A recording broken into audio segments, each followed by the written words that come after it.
Students, now we are going to discuss Newton's second law of motion. So, in Newton's second law of motion, there is a relationship between force, mass, and acceleration. Okay, so if a force is applied on an object of mass m, it produces an acceleration of a in the direction of applied force.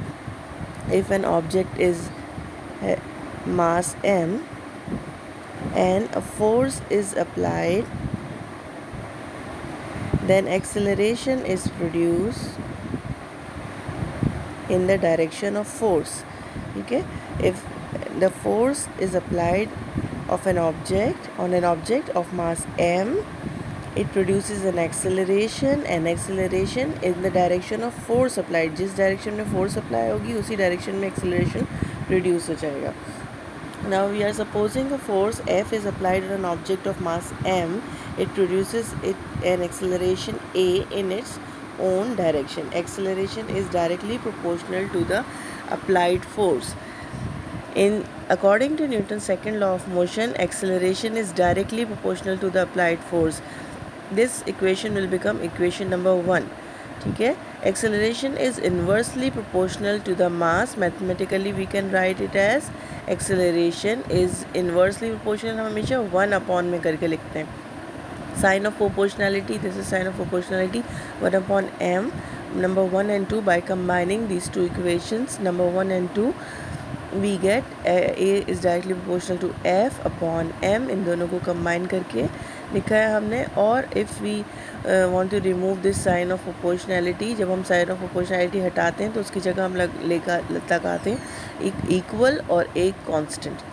ठीक है, एक equal और एक constant हटाते हैं, sign of proportionality हटा के equal का साइन लगाते हैं. इसलिए कि जब भी हमें कोई वैल्यूज़ पुट करनी होंगी और प्रॉब्लम्स में इसको लिखना होगा तो हमें इक्वेशन का साइन तो चाहिए होगा सॉल्व करने के लिए. तो साइन ऑफ प्रोपोर्शनलिटी हटा के ए इज़ इक्वल टू के एफ अपॉन एम लिखा हमने.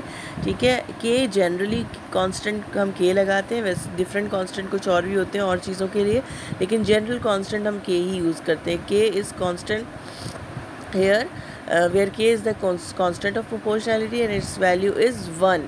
If its value is 1, then by putting the value of k in this equation, a is equal to 1 f upon m. By multiplying with 1 we have a is equal to f upon m.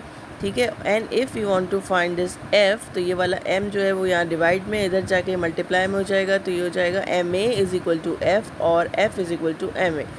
The above equation is the mathematical form of Newton's second law of motion. ठीक है.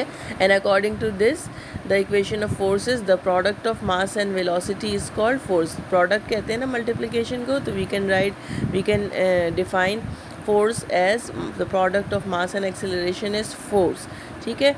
Again I am repeating, acceleration is directly proportional to the force, means as the force increases acceleration is also increased, as the force decreases acceleration is also decreased. ठीक है, force जितनी बढ़ाएंगे वो ज़्यादा उतनी ही speed up हो जाएगी चीज़. ठीक है, और फोर्स कम करेंगे तो उसकी स्पीड कम हो जाएगी तो एक्सेलरेशन भी कम हो जाएगा.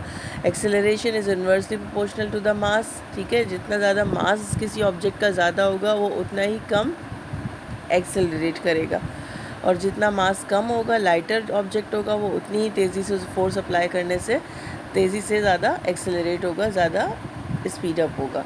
ठीक है, by combining this equation is number 1 and this equation is number 2. By combining this equation, A common है, हमने यहाँ लिख दिया, एफ मल्टीप्लाई 1 अपॉन एम किया तो एफ अपॉन एम आ गया.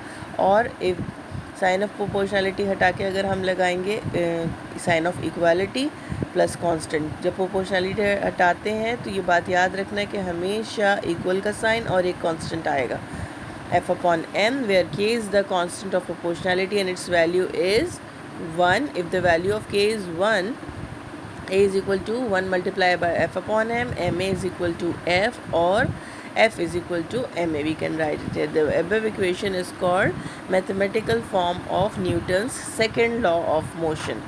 What is Newton's second law of motion? Newton's second law of motion, again I am repeating, if force is applied on an object of mass m, it produces an acceleration a and in the direction of applied force. And what are the 2 points? Acceleration is always directly proportional to the force. Acceleration always directly proportional to the force, and it is inversely proportional to the mass. ठीक है, it is inversely proportional to the mass. So this is called Newton's second law of motion.